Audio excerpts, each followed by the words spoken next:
Hello everyone, Mike with Spray Jones, and we're going to go over a very common, maybe even the most common question that we get asked. How much spray foam do I need? Now this is a video that I originally did in June of 2017, and I've decided to update it and freshen it up a little bit and re-record it and highlight some additional information in it. So that's what this is. But before we get into this answer, I want you to check out the YouTube channel, the videos, the playlists, hit the subscribe and the notifications button so that you can stay connected with industry-changing information that we're providing here. Okay, on to this question, how much spray foam do I need? Now I'm going to curtail this to only closed cell foam, and the reason being is that open cell is different chemistry. You need to understand that whether you're dealing with open or closed, the insulating value of the spray foam is achieved by the blowing agent that is trapped in the cells of the foam. So the blowing agent is in a liquid state, and then as it's being sprayed, it phase changes from the liquid to a gas and is caught inside the cells, puffing it from being a liquid, hard plastic to a cellular plastic. That's the cell structure.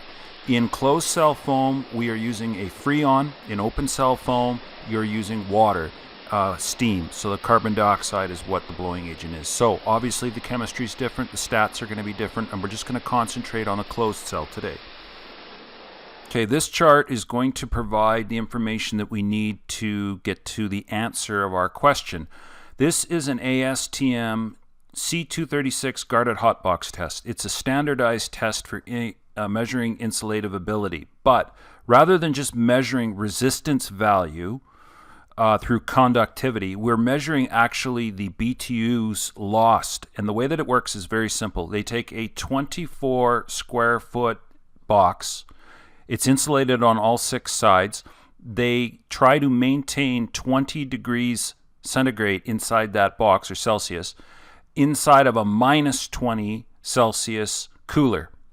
And they have to measure how many watts of electricity an electric heater is needed to have in order to maintain the temperature differential. So here we see a control box not insulated, with no insulation, is losing 558 BTU per hour. Then the 1 inch, 2 inch, 3 inch, and so on of spray foam added. So this is giving us a very accurate measurement because it's taking into account all methods. It's taking into account convection current, moisture flow. It's a heat flow equation.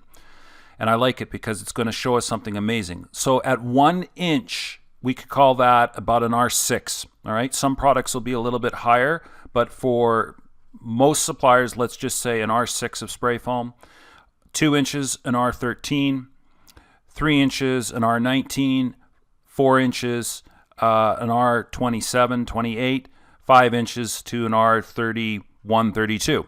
So as long as you keep adding spray foam in 1 inch increments or greater, you're going to keep adding resistance value because you're adding more insulation. But look at the BTU retention. It's falling. It's taking away less. We're into reduction of 10 British thermal units per hour for each installment of spray foam. And I'm going to switch over to a percentages chart that show it even better. Now remember, this is closed cell, 2 pound density foam, 1 inch, 2 inch, 3 inch. Look where you're leveling out. At 2 inches thick, it's holding in 86% of the heat. 86% efficiency at 2 inches thick. 1 inch, 72%. So a massive, huge reduction in just 1 inch of spray foam. 2 inches spray foam, 86. 3 inches, 90. And then you gain 1% of heat reduction for every inch after the third. So this is why you're not going to see closed cell spray foam sprayed in the 4, 5, 6, and 7 inch lifts like you would with bad insulation. Bad insulation, you're going to see 6, 8, 9, 10, 12, 14 inches of that insulation. The reason being is that you are crossing diminishing return at about the 3rd inch. Now this is not a commentary at this time on building codes. That is a totally different subject. I understand in your county, in your state, in your province, you are going to have minimum values that are still connected to R value or metric version RSI. I get that. But I want to show you in this that you do not need large amounts of spray foam, 2-pound closed cell, in order to get high efficiency. 2 inches for the last many years has been the industry standard for rolling out and doing an application. So if somebody comes and says to me, I want foam for a basement or a tank or under my RV, 2 inches is what we're going to give them because it's the maximum yield that we can get. Most foam systems still have a maximum limit of 2 inches unless we're using a special high build system. But 2 inches of foam is a single pass, and look at this, I'm giving you 86% BTU retention, and if I went to a 1/3 inch requires a second pass or a different chemistry of material, I'm only taking it up 4%.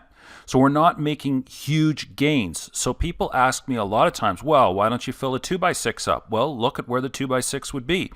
At 5.5 inches, we'd only take it to 93% compared to stopping at 3 inches at 90%. So is it worth it to put on another 2.5 inches of spray foam to gain 3%? I don't think so. You've crossed diminishing return. So this is why we are always fighting with, particularly outdated building codes that mandate higher R values, but yet we're forced to play into higher and thicker amounts of spray foam, even though the actual percentage of return is not going to be that good. So this is the data that you need to base your decisions on.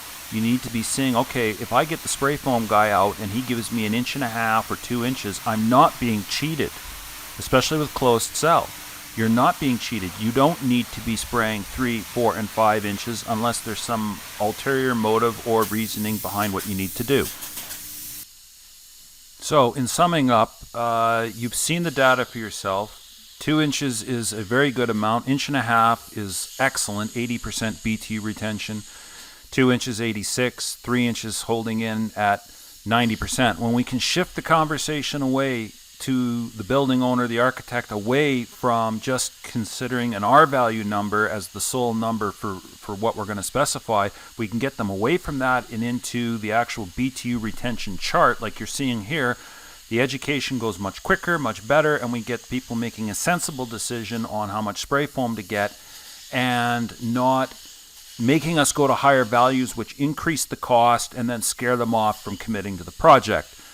Getting people to understand they're not being cheated and that they cannot compare the closed cell spray foam resistance values. You can't take an R20 spray foam in closed cell and compare that to R20 BAT. Now again, that's a conversation for a totally different video. I do have a video dedicated just to what is R value where I make those comparisons as to how flawed that system is, so you can click on that and watch that if you like. Here you need to know and understand that the spray foam at 2 inches, at 3 inches, and even 4 is going to serve nearly all of your needs when it comes to real world environmental conditions, whether it's spraying to an unvented roof deck, a vaulted ceiling system, basement, walkout, concrete in the ground, or just doing the walls on your house or your new commercial building that you're doing.